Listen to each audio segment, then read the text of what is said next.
There appears to be no end to and appetite for the production of TV shows that depict courtroom drama, from Perry Mason to Matlock to Boston Legal to Law and Order. The list goes on and on. And I get it. It's fascinating to watch a case being argued for against a defendant and to watch the defense attorneys counter the accusation. Well, in the chapters we will examine this morning in the book of Job, we find Job making a case for his defense. He's presenting a defense not to a human judge, but to the judge of heaven and earth. And the stakes just couldn't be higher. Having endured the catastrophic losses described in chapters 1 and 2, his livelihood, his servants, all 10 of his children, and the loss of his health, as he suffered painful, itchy, loathsome sores from the top of his head to the bottom of his feet, and he endured the misinformed counsel of his miserable comforters, who chapter after chapter accused Job of secret sin that must be the explanation for why he has seemingly incurred God's judgment on him, totally unaware of the interactions between Satan and God in the first 2 chapters of this book, where we learn that Job was not suffering because of his sin, he was suffering because he was blameless, and that God allowed Satan to test Job's faith in order to prove that it is possible to have everything good stripped from one's life and still worship and treasure God for simply being God. Over the course of 24 chapters, Job and his friends have argued back and forth about the reason for his suffering. And we saw last week in our friend C.J. Mahaney's wonderful sermon that if you haven't heard yet, I encourage you to go back and listen to, that chapter 28 of Job inserts an interlude in the narrative where the author of Job addresses the reader, asking, verse 12 and verse 20 of chapter 28, where is divine wisdom to be found in suffering? And we were addressed by God in chapter 28, verse 28, where God said, behold, look, pay close attention. Behold, the fear of the Lord, that is wisdom. And to turn away from evil is understanding. Job teaches us that the response to the often inevitable question, why? Why am I suffering? The response is that God comes to the suffering believer and says, fear me, trust me, find your all in me. In other words, the greatest gift that God gives us in response to our why question is the gift of himself. Well, the interlude concludes, and now we come to chapter 29 through chapter 31, where Job begins to wind down his arguments. And these chapters, they are like the closing arguments in a court case. This is a courtroom drama that is unrivaled by any TV courtroom procedural. We have a front row seat this morning to observe and listen in to the inner life of a suffering believer as he makes his last stand and presents his final defense to God.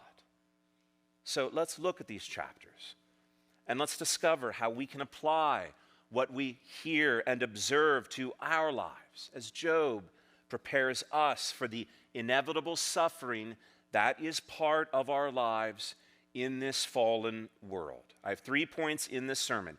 Each point will consist of one of these 3 chapters, and we will survey each chapter as we work our way through each point. Time will not permit us to read every single verse in this context, so I encourage you to take time this week to read on your own and reflect coming off of this sermon. So, point number 1, chapter 29, Job remembers his his past. Look at verse 1. And Job again took up his discourse and said, "Oh, that I were as in the months of old, as in the days when God watched over me, when his lamp shone upon my head, and by his light I walked through darkness, as I was in my prime, when the friendship of God was upon my tent, when the Almighty was yet with me, when my children were all around me, when my steps were washed with butter, and the rock poured out for me streams of oil." So in chapter 29, Job remembers the former experience he had of closeness with God. In fact, friendship with God. And you can and should hear the longing in his voice as we begin this chapter. "Oh," Job cries, "Oh, that I were as in the months of old, as in the days when God watched over me."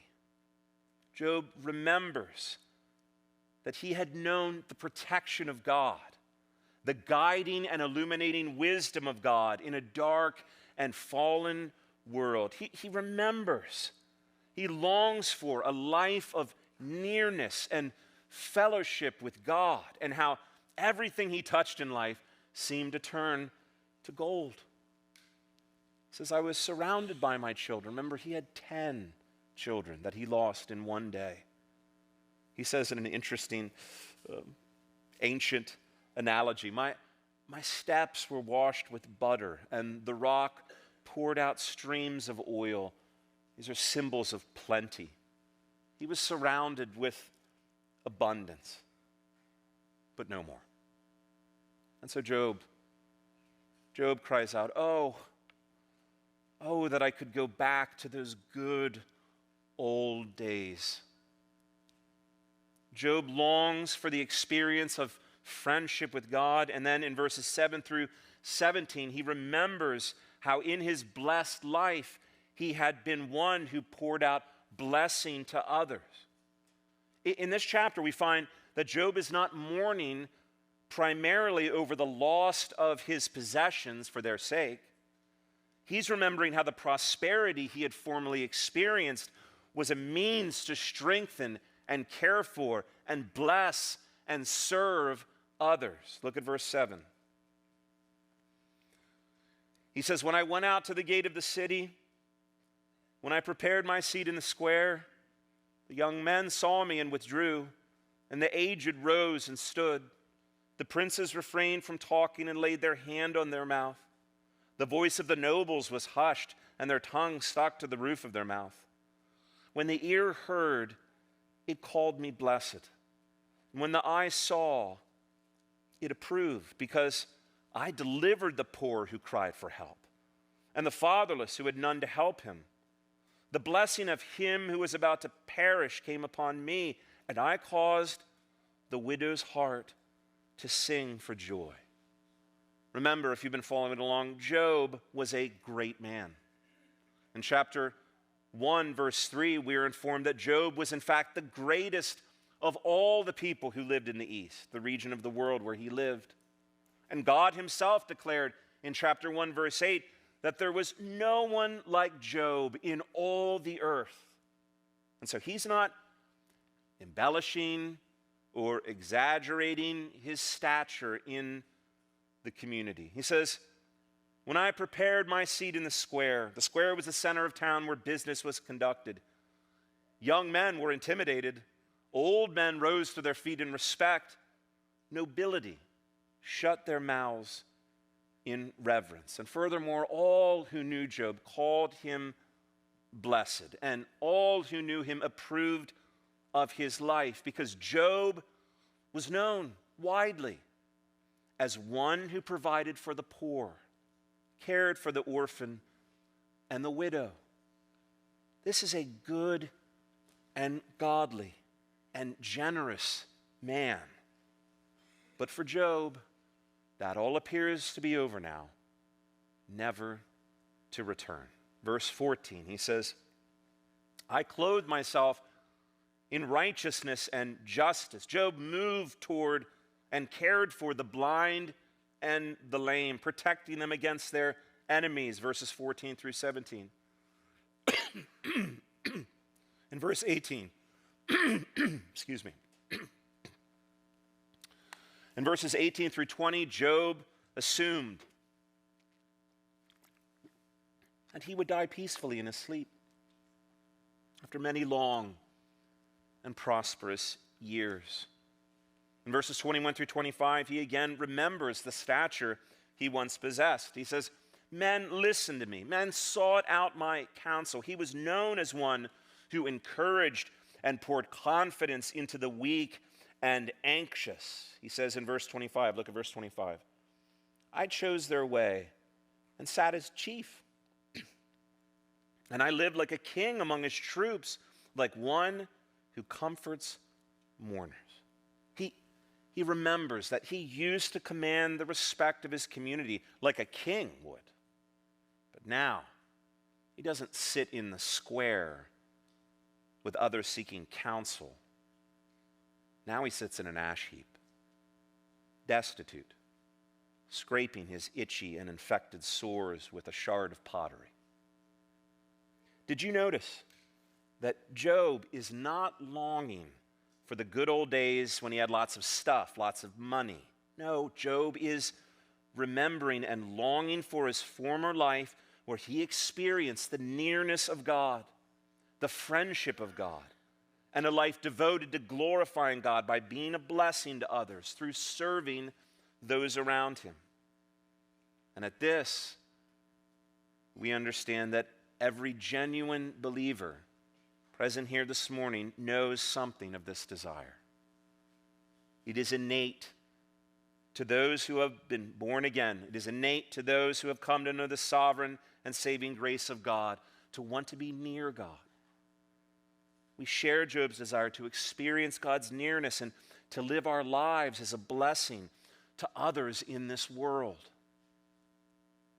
And make no mistake, it can be deeply strengthening when enduring suffering to remember the many ways God has been faithful to us in the past. Because listen, believer, beloved, God has been faithful to you in countless ways. And it can strengthen our souls and renew our faith to recall the countless ways that God has blessed us. But in this case, not for Job. Because Job, in his remembrance of God's faithfulness, is not strengthened. No, he's confused. As he looks around, he's confused. And so that brings us to chapter 30, our second point. Job laments his present. This is a striking contrast from his former life of blessing. Look at verse 1. "But now they laugh at me. Men who were younger than I, whose fathers I would have disdained to set with the dogs of my flock. What could I gain from the strength of their hands, men whose vigor is gone?" Jump down to verse 9. "And now I become their song. I am a byword to them. They abhor me. They keep aloof from me. They do not hesitate to spit at the sight of me, because God has loosed my cord and humbled me. They have cast off restraint in my presence. On my right hand the rabble rise. They push away my feet. They cast up against me their ways of destruction." So, whereas formerly Job had known the honor and trust and respect of the community, that has vanished. And in its place, he's now considered less than the scum of the earth. He's being laughed at and ridiculed by men who are not even worthy of taking care of his dogs. And now, his daily experience is a life full of terror and dishonor. Look at verse 15. "Terrors are turned upon me. My honor is pursued as by the wind, and my prosperity has passed away like a cloud. In verse 16, he expands on what he is enduring in his suffering. Not only the ridicule of others, but even worse for Job, the seeming silence of God. Look at verse 20. Job addresses God. I cry to you for help, and you do not answer me. I stand, and you only look at me. You have turned cruel to me. With the might of your hand, you persecute me. You lift me up on the wind, you make me ride on it, and you toss me about in the roar of the storm. For I know that you will bring me to death and to the house appointed for all living. Job says, I'm crying out to you, God, and you won't answer me. I need you to answer me. And you won't. You just stare at me in contempt. You've turned on me. You've turned cruel to me. You're persecuting me with your mighty hand. You've thrown me into a terrifying storm. And actually, I think I know exactly what you were up to. Verse 23, you want to kill me. You won't be satisfied until I'm dead. This is so confusing to Job because Job thought God was his friend. And now, for no discernible reason, he appears to have become cruel and abusive. Job, in agony, is crying out, "What are you doing? Why is this happening?" And understand, this is the most agonizing part of Job's suffering, the seeming silence and persecution from his divine friend. Job's current circumstances that include abandonment and ridicule from the community, and even worse, his experience of God going silent just when Job needs him most. He goes on, there's a third category in verses 24 through 31 as he cries out in a self-lament. Look at verse 25. Did not I weep for him whose day was hard? Was not my soul grieved for the needy? But when I hoped for good, evil came. And when I waited for light, darkness came. My inward parts are in turmoil and never still. Days of affliction come to meet me. I go about darkened, but not by the sun. I stand up in the assembly and cry for help. I am a brother of jackals and a companion of ostriches, animals that lived in the wilderness. My skin turns black and falls from me, and my bones burn with heat. My lyre is turned to mourning, and my pipe to the voice of those who weep. To top all of his suffering off, he describes and cries out about his physical suffering. Skin covered in infected, worm-filled sores, bones burning. All joy has dissipated. Job's suffering is severe. It is severe as it gets, apart from a deathbed. Christopher Ashe says in his commentary, if chapter 29 described life under the smile of God, chapter 30 throbs with the drumbeat of the terrible wrath of God. A dark, disorienting, disturbing shadow has encompassed Job's life. And his conclusion is that God is torturing him without cause. And so in chapter 31, he rises up for his final defense. That's our third point. Job makes his defense. Chapter 31. Look at verse 1. I have made a covenant with my eyes. How then could I gaze at a virgin? What would be my portion from God above and my heritage from the Almighty on high? Is not calamity for the unrighteous and disaster for the workers of iniquity? Does not he see my ways and number all my steps? If I have walked with falsehood and my foot has hastened to deceit. Let me be weighed in a just balance, and let God know my integrity. If my step is turned aside from the way, and my heart has gone after my eyes, and if any spot is stuck to my hands, then let me sow, and another eat, and let what grows from me be rooted out. In chapter 31, we find that Job has been taking a careful inventory of his life. And this chapter is his defense, declaring his innocence before God when it comes to willful sin. All throughout chapter 31, we find if-then statements. If I have done this sin, if I've done it, then let me have it. If I've done this sin, then yes, let me experience all the consequences and judgment for my sin. He's putting his whole life on the line before God as he lists out 11 categories of sin of which he declares he is innocent.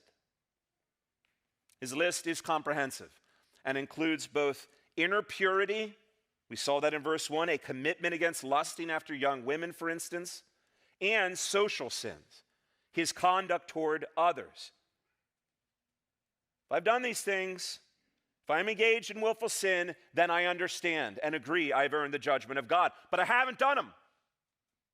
I'm not actively engaged in these sins. He declares that he is innocent of dishonesty, verses 5 through 8. If I have walked with falsehood, then verse 8, let me sow and another reap, and let my crops be torn out of the ground. I mean, no greater disaster in an agrarian culture. He goes on, he declares that he is innocent of adultery. Look at verse 9. If my heart has been enticed toward a woman, and I have lain in wait at my neighbor's door, then let my wife grind for another, and let others bow down on her. For that would be a heinous crime. That would be an iniquity to be punished by the judges. For that would be a fire that consumes as far as Abaddon, and it would burn to the root all my increase. Job says, if I've committed adultery, then I should be punished. My wife should leave me and grind grain for the meals of another man. If I have sinned in this way, then let all judgment, punishment, and destruction deserved for that heinous crime to fall upon me. He defends his conduct toward the weak and the marginalized, verses 13 through 15. If I've rejected the cause of my servants, if I've treated them unfairly, then I deserve the consequences for that sin, but I haven't done that. No, I've treated them with care and dignity, aware that they and I are both image bearers of God. Look at verse 15. Did not he who made me in the womb make him? And did not one fashion us in the womb? Sidebar. I encourage you to tuck away this verse as one among many that informs our zeal at this church to protect the lives of the unborn.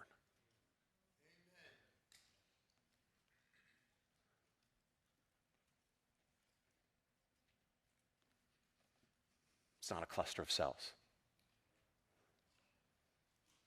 It is a precious life created in the image of God. And here Job reminds us, God is personally fashioning babies in the womb. They have great dignity.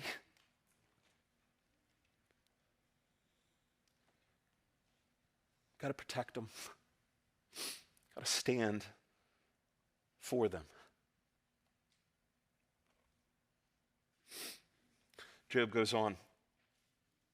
I haven't neglected the needy. Verses 16 through 23. I have cared for the orphan. Verse 18. From my youth, the fatherless grew up with me as a father. Job says, I have fulfilled my responsibility to care for widows and orphans and to clothe the naked and the poor. I am so confident, he says, if I haven't, then verse 22, may my arms be ripped out of their sockets. He continues, I'm innocent of materialism, verses 24 and 25. I have not engaged in pagan worship, verses 26 through 28. I have not responded vindictively or vengefully to my enemies, verses 29 and 30. I have shown the stranger and sojourner hospitality, verses 30 through 31. I am not a hypocrite, verse 33. I have not concealed transgression in my heart as others do. I have not exploited others, verses 38 through 40. And if I am lying, I should be punished by God. I've earned it. I deserve it, but I haven't. I'm innocent of all of these secret and social sins, but, look at verse 35. Oh, that I had one to hear me. Here is my signature. Let the Almighty answer me. Oh, that I had the indictment written by my adversary. Surely I would carry it on my shoulder. I would bind it on me as a crown. I would give him an account of all my steps. Like a prince, I would approach him. And Christopher Hash helps us understand what Job is saying in these verses when he writes, he says at last, I lay down my final case for the defense. I append my signature, and I challenge the Almighty no less to answer me. If I am guilty, then I challenge him to punish me as I deserve with death. And if he does not, then I will be declared righteous by default. For if an opponent is silenced and remains silent, he is defeated in court, and all the world will know that I have been falsely accused. So, what Job is saying is that his conscience is clean. A conscience is clean, Lord. I'm signing my defense with my life. If you would only listen to me. Why won't you listen to me? So Job, having made his last stand before God, his last defense of himself to God, verse 40, we read, the words of Job are ended. There is no more lament or argument to be made. Job has exhausted his protests and his arguments. Here's what Job doesn't know yet. He doesn't know that God actually still loves him, and that the Almighty is for him, and that he has been listening to Job. And we'll see that in just a few chapters when God appears to Job.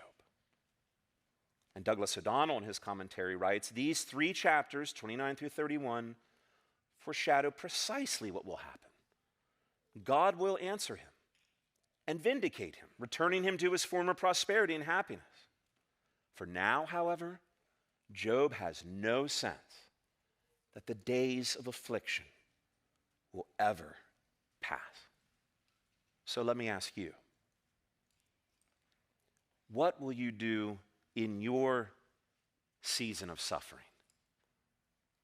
What will you do when you too have no sense that the days of affliction will ever pass?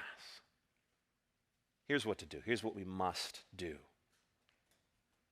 We must remember and turn again to the one whom Job knew, even if only in part, as he previously described and declared in chapter 19, for I know that my Redeemer lives, and at the last he will stand upon the earth, and after my skin has been thus destroyed, yet in my flesh I shall see God. And as we have seen throughout our study of this book, Job himself is an echo, a foreshadowing of the Redeemer that was to come. The one who knew the deepest, most intimate friendship with God, the one who was not just like a king, but was in fact the one true king. And though he deserved all honor and glory from men, he was savagely and brutally crucified, and like Job, he was mocked and ridiculed and laughed at by those not worthy to tie the thong of his sandal.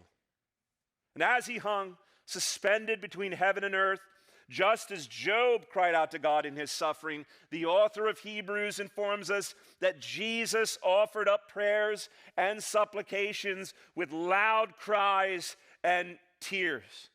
And though he was sinless, he had no need to offer a defense of his purity. He willingly took on the sin of all who would believe, our sinful lusts, our adultery, our selfishness, our materialism, our vengefulness, our hypocrisy, all of it laid upon him as he experienced the judgment of God in fullness, the righteous wrath that is ours because of our sin, all to forgive and justify undeserving sinners like you and me. Amen. So that we read in 2 Corinthians 5:21, for our sake he made him to be sin who knew no sin, so that in him we might become the righteousness of God. So that through our faith in him, we can be confident before God as forgiven and justified sinners, loved by God, even in the deepest and darkest nightmares of our lives. So, as we read through these chapters, you may be asking the question, how does this apply? Because it may not be immediately obvious how to apply these 3 chapters. What can we transfer and apply to our lives? Well, let me suggest 2 points of application before we conclude. First, we learn from Job's internal struggles what it looks like for a believer who is deeply suffering to wrestle with God in our suffering. And so Eric Ortland in his commentary writes, however harshly or lopsidedly he might state it, Job's constant desire is to enjoy relational rightness with God again. It is also significant that Job never once asks for his blessed life back. His losses are enlisted as evidence only of his innocence, not some secret desire to wrangle a comfortable life from God. Yes, though his appeals may be, and actually are, harsh, and certainly lopsided and misinformed, what Job is clear on is that his constant, preeminent desire and passion in his suffering is not to have his blessed life back, but that he would have his blessed friend back.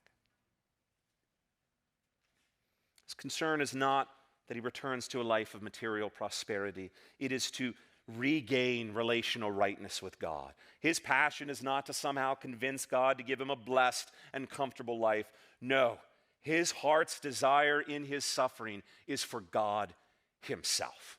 And good news, we will see in due course that this is exactly what God is eager to give Job and us when we cry to him in our suffering. Listen, he almost never gives us an answer to our suffering, but he does give us something far better, the gift of himself, his nearness, his presence, his peace.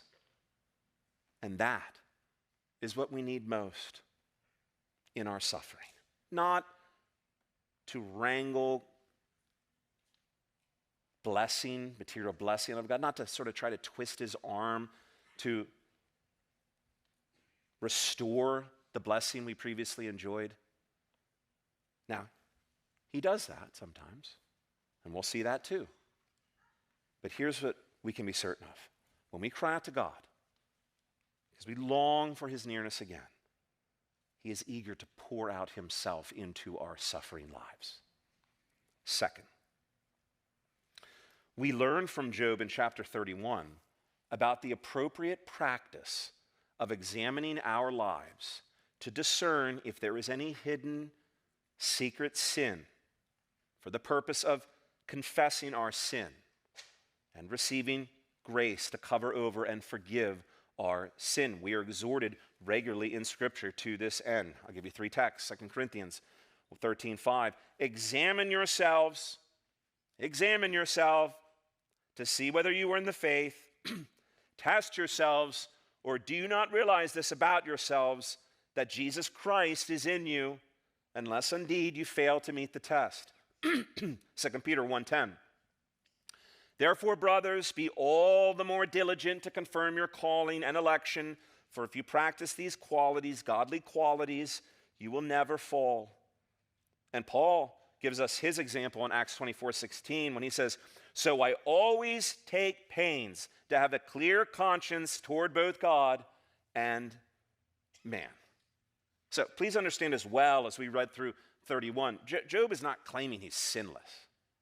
Job was blameless, but he was not sinless. Job was a sinner, but he was a repentant and forgiven sinner. We saw that in chapter 1, where he offered up sacrifices daily for his sins. He was a justified and forgiven sinner who walked with integrity before God. And part of that was making a practice of searching his life and his heart for sin and confessing and turning away from sin so that he could address God with integrity and a clean conscience. So, beloved, if you haven't taken stock of your life recently, so we are all wise to regularly evaluate our lives, evaluate our hearts. And if in this moment you are aware of a sin that you have been treasuring, that you have been hiding, it is in your mind right now.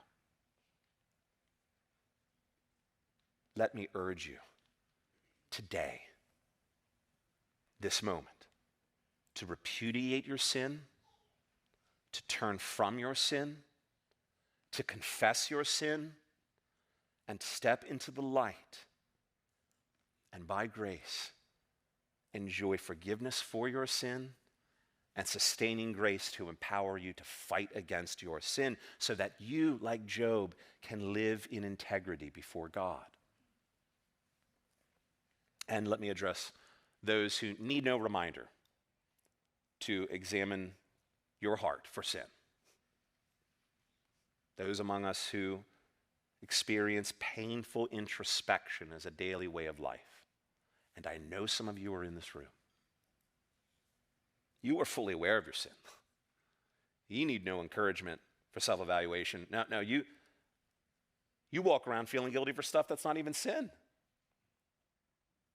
That is a painful experience. God would not have you live in that kind of endless, painful introspection. That's not the point.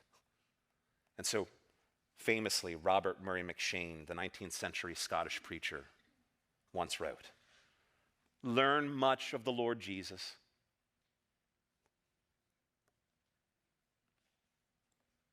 For every look at yourself, and Mr. McCheyne knows, there needs to be a look at ourselves.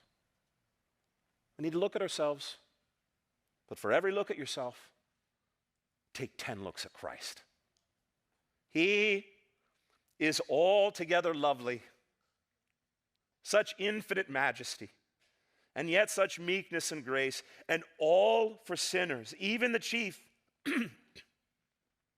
Live much in the smiles of God, bask in his beams, feel his all-seeing eye settle on you in love, and repose in his mighty arms.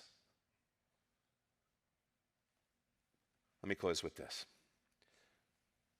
Job's protests and his defense before God were all part of his wrong conclusion that because he was suffering, God must be punishing for sin that he's unaware of.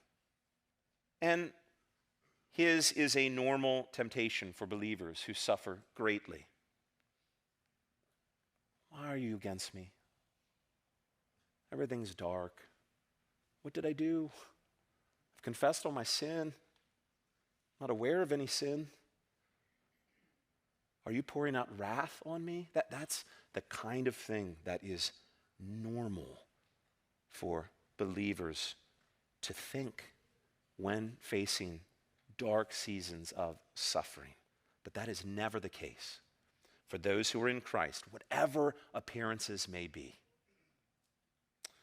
William Cowper was a Christian hymn writer who lived in England during the 18th century. He had an extremely rough childhood. 5 of his siblings died in his youth. His mother died in childbirth when he was 6 years old. He was bullied all throughout his school years. As he entered his adult years, he experienced dark, unyielding depression and attempted suicide several times and ended up in an asylum where he mercifully was reading the book of Romans, and God revealed the saving grace of Christ to his soul, and he was happily converted. But even so, his depression continued all throughout his adult life. In 1767, Cowper met the former slave owner and hymn writer John Newton, the author of Amazing Grace. Newton pastored Mr. Cowper in his melancholy. But again and again, his depression would raise its ugly head, and he suffered until he died. And yet, William Cowper, who it appears all his life knew very little relief from his suffering, wrote the classic hymn in which he declared, "Ye fearful saints, fresh courage take. The clouds that you much dread are big with mercy, and will break in blessings on your head. Judge not the Lord by feeble sense, but trust him for his grace. Behind a frowning providence, he hides a smiling face. His purposes will ripen fast, unfolding every hour. The bud may have a bitter taste, but sweet will be the flower. Blind unbelief is sure to err and scan his work in vain. God is his own interpreter, and he will make it plain." Job wrongly concluded that God was against him because of the suffering he's experienced. He judged the Lord by feeble sense and wrongly concluded that God was pouring out wrath on him. But he will soon find that God is his God, and he will shut the complaining of Job's mouth in his presence, and Job will be satisfied, and his questions will resolve in the presence of the Almighty. And listen, so will ours. So, beloved, judge not the Lord by feeble sense in seasons of darkness, but trust him for his grace in your suffering. Amen.